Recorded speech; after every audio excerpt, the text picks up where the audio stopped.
하나님의 평강과 축복이 여러분과 함께 하시길 주님의 이름으로 축원합니다. 오늘 고린도전서 15장 1절부터 58절까지 말씀으로 하나님께 감사하라, 하나님께 감사하라, 이런 제목으로 말씀의 은혜를 나누고자 합니다. 세상 모든 사람이 피할 수 없는 것이 죽음이죠. 죽음은 한 사람도 예외 없이 정해진 때에 정확하게 그를 찾아갑니다. 천하를 호령하던 영호걸도 자신에게 주어진 인생의 연수를 벗어나지 못했습니다. 아무리 절세 미인이라 할지라도 세월 앞에서는 주름살을 피할 수 없었고 결국에는 한 줌의 흙이 되고 말았습니다. 그러므로 그리스도의 삶에서 부활은 매우 중요한 주제입니다. 믿는 사람과 믿지 않는 사람, 가장 극명한 차이가 어디 있느냐? 바로 이 부활에 있습니다. 물론 부활도 영생의 부활이 있고 영벌의 부활이 있습니다. 누구나 다 부활은 하지만 우리 예수 믿는 사람은 영생의 부활에 참여하게 될 줄로 믿습니다. 신앙생활에서 부활이 빠지면 우리 삶은 허망합니다. 여러분 한번 생각해 보세요. 예수 믿는 사람이나 믿지 않는 사람 다 죽습니다. 화장장에 가면 2시간이면 한 줌의 죄가 돼요. 그래서 믿음이 없는 사람이 생각할 때는 우리 어머니가 열심히 예수님 믿었는데 이건 뭐지? 그리고 예를 들어서 80세, 90세 인생의 연수를 사시다가 돌아가셨으면 그래도 좀 위로가 되는데 40대, 50대 젊은 나이에 자녀들 곁을 떠났을 때는 참 너무나 큰 충격을 받게 되죠. 그러나 그때 장례를 집례하는 목사로서 제가 힘줘 얘기하는 것은 믿는 사람이 가는 길과 믿지 않는 사람이 가는 길이 다르다는 것을 저는 아주 분명하게 전합니다. 다른 여타 종교와 기독교의 가장 다른 점이 있다면 그것은 부활입니다. 불교에서 말하는 윤회설과는 본질적으로 다른 것이죠. 우리가 믿는 부활은 주 예수 그리스도로 말미암아 주어지는 하나님의 은혜고 축복인 줄로 믿습니다. 부활장이라고 말하는 고린도전서 15장을 통하여 부활의 확신을 소유하게 되시길 주님의 이름으로 축원합니다. 그래서 아직도 부활이 믿어지지 않고 부활이 뭐지? 마음에 의심이 되는 분들은 고린도전서 15장을 정독하셔야 돼요. 밑줄을 그어가면서 부활이 이런 거구나 분명히 깨달아야 됩니다. 첫째, 4절을 보시면 예수님은 성경대로 사흘 만에 다시 살아나셔서 많은 사람에게 보이셨습니다. 바울은 1절과 2절에서 아주 중요한 점을 언급하고 있죠. 같이 읽습니다. 형제들아, 내가 너에게 전한 복음을 너에게 알게 하노니 이는 너희가 받은 것이요 또 그 가운데 선 것이라. 너희가 만일 내가 전한 그 말을 굳게 지키고 헛되이 믿지 아니하였으면 그로 말미암아 구원을 받으리라. 아멘. 바울은 지금 고린도 교회 성도들에게 자신이 복음을 알게 하였다고 고백하고 있습니다. 그래서 목사나 우리 모든 교육자들은 강단에서 뭘 전해야 되느냐? 복음을 전해야 됩니다. 교회 학교에서도 마찬가지예요. 애들 간식 주고 선물 주고 이게 아니에요. 교회 학교에서도 우리 선생님들 정신 번쩍 차려야 돼요. 사실은 우리 주변에서 어린 시절에 교회를 다녔는데 성장해 가면서 교회를 떠난 애들이 많습니다. 근데 여러분, 나에게 다가온 그 영혼, 그 아이들에게 복음을 안 전해주는 교사는 직무유기하는 거예요. 그래서 우리 유치부 교회부터 아이들에게 구원의 확신을 심어줘야 되고 네가 왜 예수를 믿어야 되는지, 그리고 부모님이 믿지 않으면 지옥 간다는 거 가르쳐줘야 돼요. 그래서 어떤 아이는 그랬다잖아요. 교회에서, 주일학교에서 예수 안 믿으면 지옥 간다는 걸 복음을 듣고 집에 가가지고 엄마한테 울면서 엄마 지옥 가면 안 된다고, 교회 가야 된다고, 그래가지고 애가 전도했대요. 어째 아멘이 없습니까? 그렇게 돼야 되는 거예요. 그렇게. 그래서 참 우리 교회 학교가 여름 성경학교 수련회를 합니다만 그냥 해치우는 성경학교 수련회가 아니라 아이들에게 생명의 복음을 전하는 은혜장이 되기를 주님의 이름으로 축원합니다. 자, 복음을 받았고 복음 가운데 섰습니다. 바울은 고린도 교회 성도들이 자신이 전한 복음을 굳게 지키고 헛되이 믿지 아니었으면 그로 말미암아 구원을 받을 것이라고 분명하게 대답합니다. 그러면서 바울이 고린도 교회 성도들에게 전한 복음이 무엇인지 3절부터 8절까지 기록하고 있습니다. 먼저 3절 보실까요? 같이 읽습니다. 내가 받은 것을 먼저 너에게 전하였노니 이는 성경대로 그리스도께서 우리 죄를 위하여 죽으시고. 아멘. 잘 보세요. 내가 받은 것을 먼저 너에게 전하였다. 이건 뭘 의미하죠? 바울 자신이 복음을 받았다는 거예요. 우리 장로님들 복음을 알아야 됩니다. 장로님들 구원의 확신 가지셔야 돼요. 그래야 눈이 반짝반짝 빛나는 거예요. 사실 교회를 다녀도 구원의 확신도 없고 복음이 뭔지도 모르는 종교 생활하는 장로, 권사, 집사들 많습니다. 목사들 가운데도 많아요. 여러분 존 웨슬리 목사님이 그랬잖아요. 저는 우리 강경제일교회 장로님들, 모든 성도님들 복음이신 예수님으로 인생의 결론을 갖게 되길 주님의 이름으로 축원합니다. 자, 바울이 받은 것이 뭐죠? 3절 하반절을 보시면 성경대로 그리스도께서 우리 죄를 위하여 죽으셨다는 거예요. 예수님이 왜 죽으셨죠? 우리 죄 때문에 죽으신 거예요. 대속이라고 말하죠. 4절에서 보시면 4절에서 장사 지낸 바 되셨다가 성경대로 사흘 만에 다시 살아나셨어요. 5절 가보세요. 누구에게 나타나셨죠? 게바에게. 자, 그 다음 12제자에게. 6절에서 누구죠? 500여 형제에게 일시에 보이셨어요. 자, 7절로 가보실까요? 누구죠? 야고보 모든 사도입니다. 8절에서 바울 자신에게도 보이셨다고 고백합니다. 어디죠? 다메섹으로 가는 길에서. 다메섹으로 가는 길에서 네가 핍박하는 예수다. 아주 그냥 뒤통수를 한 대 치신 거야. 정신 차리라 이거죠. 네가 종교 생활하고 하나님을 경외한다고 하는데 너 지금 하나님 대적하고 있어. 그렇게 예수님이 나타나셔서 말씀하셨죠. 바울이 예수님의 죽으심과 부활에 대해서 이렇게 장황하게 언급하는 이유는 예수님의 부활의 확실성 때문입니다. 확실성. 부활을 확실하게 믿어야 할 줄로 믿습니다. 그럼 죽음이 두렵지 않은 거예요. 너 죽어볼래? 그래 죽지 뭐. 이렇게 얘기할 수 있는 거예요. 근데 예수 믿는다고 하면서도요, 이 구원의 확신, 부활의 확실함을 믿지 않는 사람은 죽음이 두렵습니다.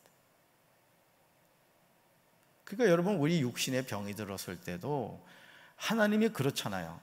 물론 그렇다고 해서 포기하라는 얘기는 아닙니다. 치료받을 수 있는 방법이 있으면 치료를 받아야 되는 거예요. 그런데 때로는 의학적으로 치료 불가능합니다. 이런 의사의 소견이 나올 때가 있어요. 그러면 사실은 절망하죠. 아니, 저부터도 그럴 것 같아요. 자, 그런데 중요한 것은 뭐죠? 우리가 구원의 분명한 확신을 갖고 내가 죽어도 분명히 다시 산다는 부활의 확실함을 갖고 있다면, 여러분, 죽음이라는 건 뭐죠? 죽음이라는 것은 사랑하는 사람과의 이별이지만 영적으로 본다면 우리가 평생 섬기고 찬양하고 기도했던 주님을 만나는 시간이에요. 여러분, 절망이에요, 희망이에요? 희망입니다, 사실은. 그래서 죽음이라는 것은 여러분 사실은 절망이 아니에요. 주님을 만나는 시간이라고요. 그래서 우리는 항상 어떻게 보면 그렇습니다. 우리 예수 믿는 사람의 삶이란 죽음을 준비하는 여정인 거예요. 예수님 만날 준비를 하며 살아가는 거죠. 마치 결혼을 하는 신부가 그저 다이어트도 하고 그냥 체중 관리도 하고 그렇잖아요. 그리고 아주 옷도 예쁘게 입잖아요. 누구 맞이하려고 그래요? 하객을 대상으로 신부가 그렇게 준비하면 안 됩니다. 신랑 만나려고 이제 그렇게 준비하는 것이죠. 바울은 3절과 4절에서 아주 중요한 표현을 하고 있습니다. 그것은 예수님의 죽으심과 부활이 성경대로라는 거예요.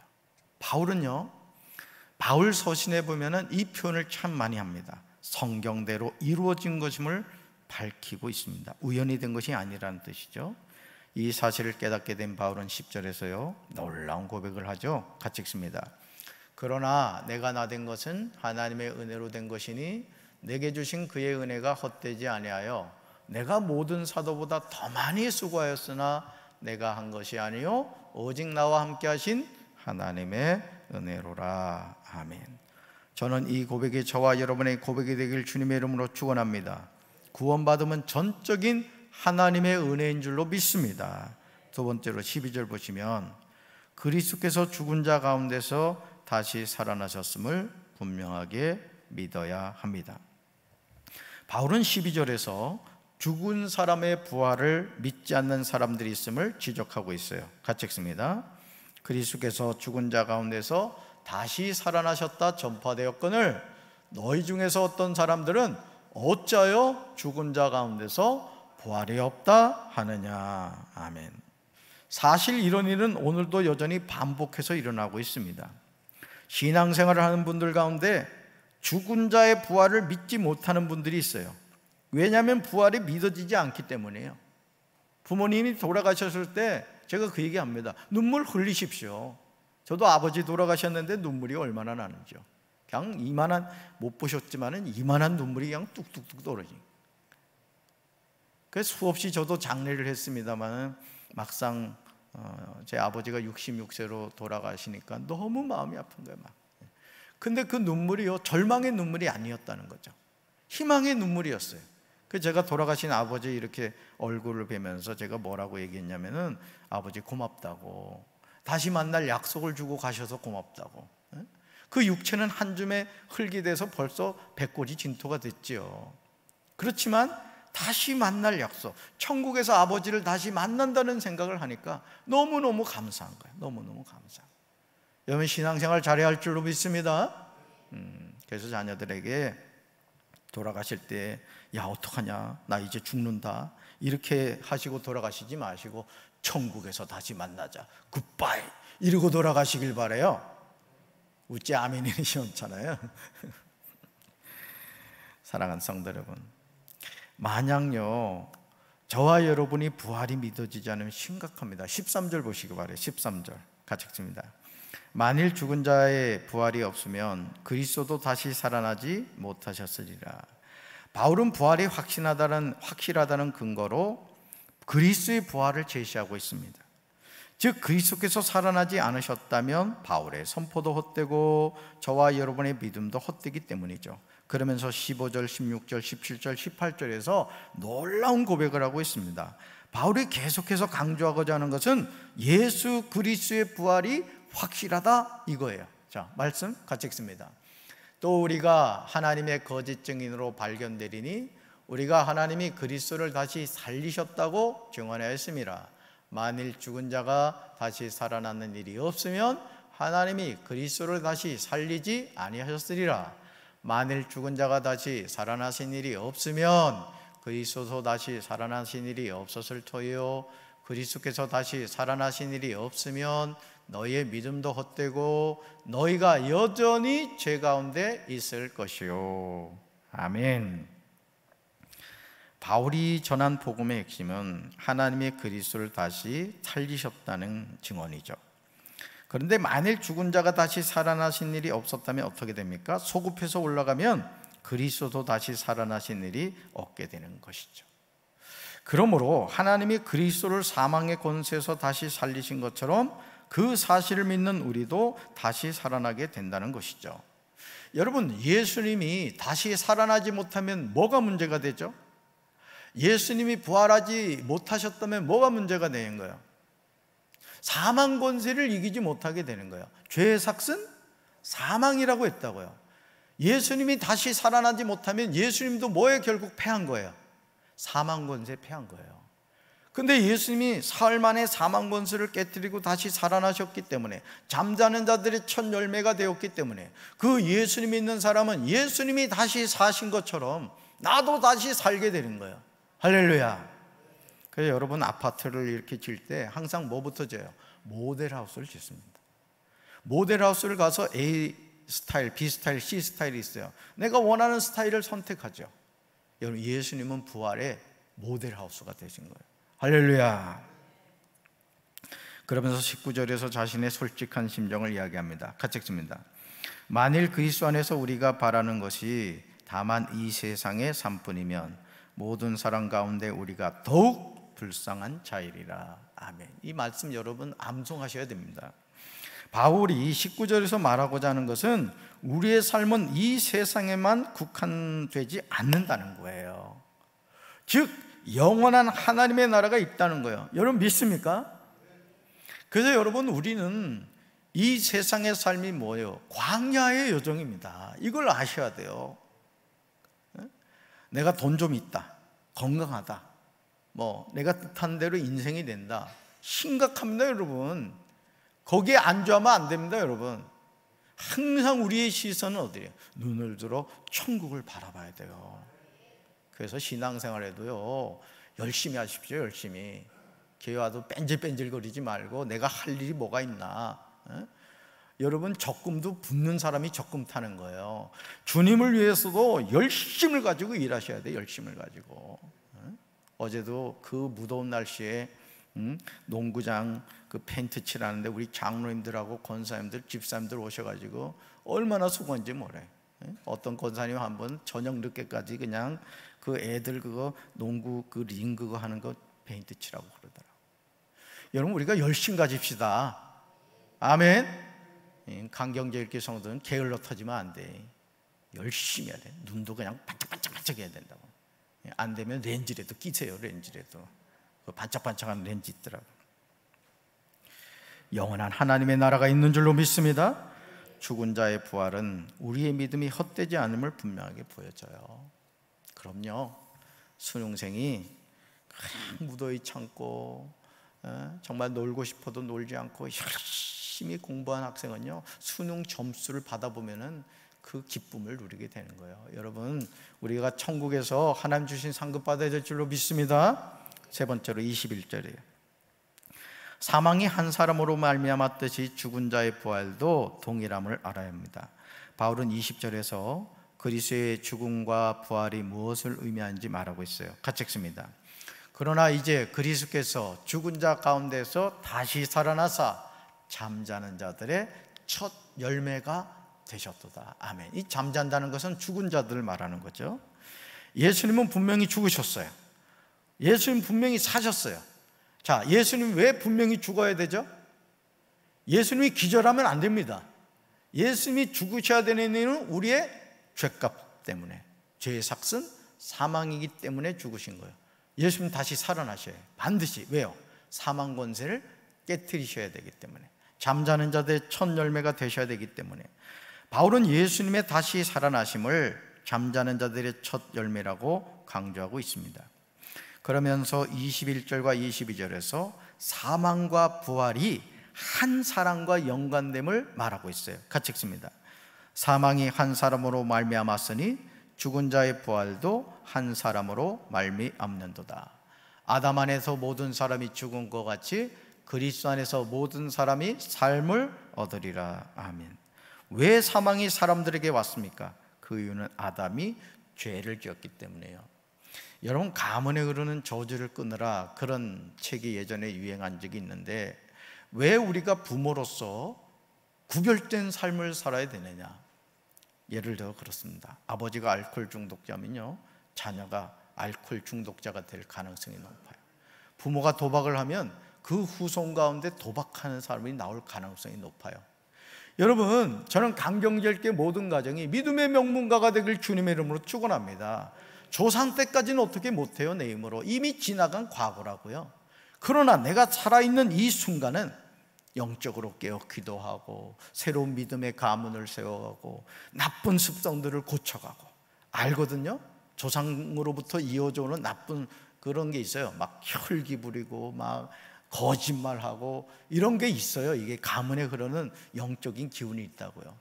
그 모든 것을 나에 대해서 싹 정리해버리고 소지해버리고 성령의 충만한 가문이 되어 하나님을 의지하고 하나님 예배드리면 여러분의 자손 만대로 하나님만 경외하는 복된 가문이 될 줄로 믿습니다.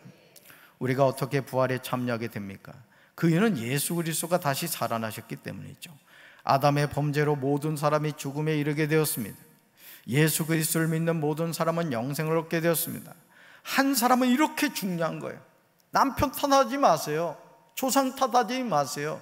주님, 우리 가문이 내놓을 것 아무것도 없습니다. 그러나 나의 대로부터 새로운 믿음의 명문가 세워가겠습니다. 여러분 결단하시고 기도하면 하나님이 그렇게 해주실 줄로 믿습니다. 부활의 첫 열매는 그리스도였습니다. 그리고 그리스도를 영접하고 믿는 사람들이 예수님이 재림하시는 날 영광된 몸을 입고 다시 살아나게 될 것입니다. 이것이 영생의 부활입니다. 저와 여러분 모두가 이 영생의 부활에 참여하게 되시길 주님의 이름으로 축원합니다. 부활에 대한 확신이 없으면 우리의 신앙은 힘이 없어요. 분명한 부활의 확신을 가져야 돼요. 네 번째, 44절입니다. 육의 몸으로 신고 신령한 몸으로 다시 살아나고 육과 영의 몸이 있습니다. 바울은 35절부터 몸의 부활에 관하여 이야기하고 있습니다. 바울이 설명하는 내용을 보면 정말 구체적인 것을 보게 됩니다. 어쩌면 이렇게 설명할 수 있을까? 정말 놀라지 않을 수가 없어요. 특히 39절을 보시면 다음과 같이 기록하고 있죠. 같이 읽습니다. 육체는 다 같은 육체가 아니니 하나는 사람의 육체요, 하나는 짐승의 육체요, 하나는 새의 육체요, 하나는 물고기의 육체라. 아멘. 우리는 육체에 대해서 단순하게 생각을 했는데 바울은 사람의 육체, 짐승의 육체, 새의 육체, 물고기의 육체가 있다고 말합니다. 그러면서 42절부터 44절까지 죽은 자의 부활에 관하여 설명하고 있어요. 같이 읽습니다. 죽은 자의 부활도 그와 같으니 썩을 것으로 신고 썩지 아니할 것으로 다시 살아나며 욕된 것으로 신고 영광스러운 것으로 다시 살아나며 약한 것으로 신고 강한 것으로 다시 살아나며 육의 몸으로 신고 신령한 몸으로 다시 살아나나니 육의 몸이 있은즉 또 영의 몸도 있느니라. 아멘. 바울이 언급하고 있는 내용들 가운데 앞에 나오는 것들은 이 세상 것들을 의미해요. 뒤에 나오는 것들은 부활한 이후의 모습이죠. 46절 보시면 바울은 육의 사람과 신령한 사람을 말합니다. 첫사람인 아담은 땅에서 났어요. 그러나 둘째 사람인 예수 그리스도는 하늘에서 났죠. 말씀이 육신이 되어서 이 세상에 오신 분이에요. 그러므로 49절에서 다음과 같이 말하죠. 같이 읽습니다.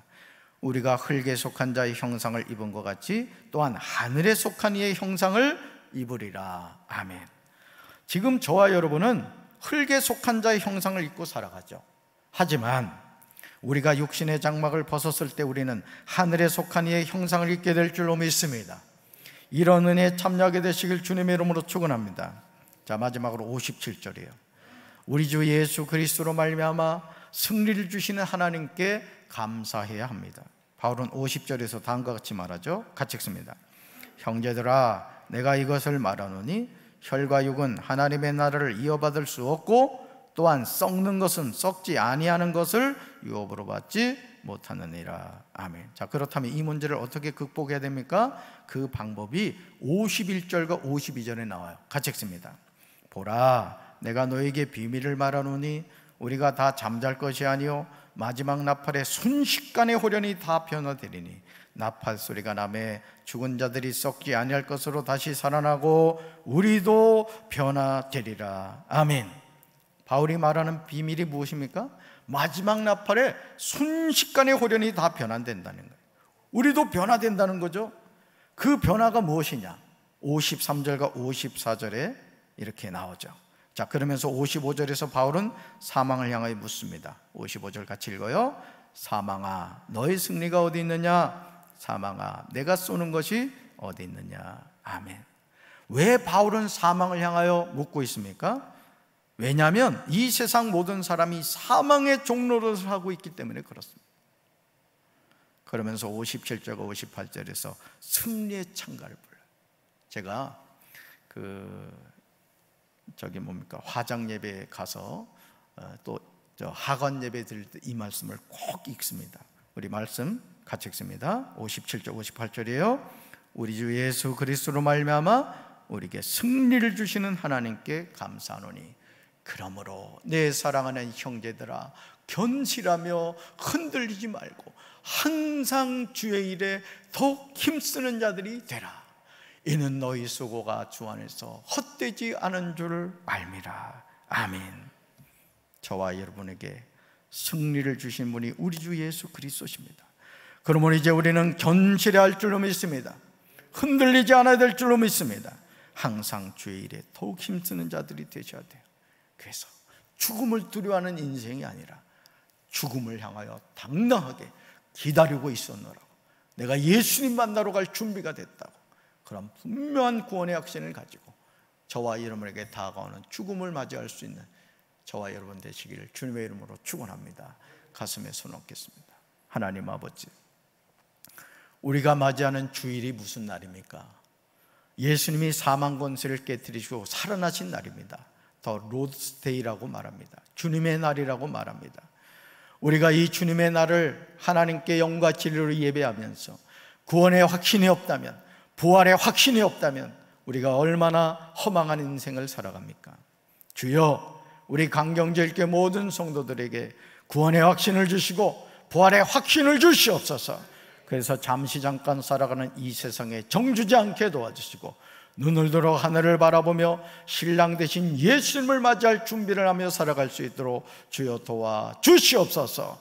고린도전서 15장 말씀을 통하여 우리에게 부활의 확신을 주신 주님을 찬양하며 예수님 이름으로 간절히 기도합니다. 아멘.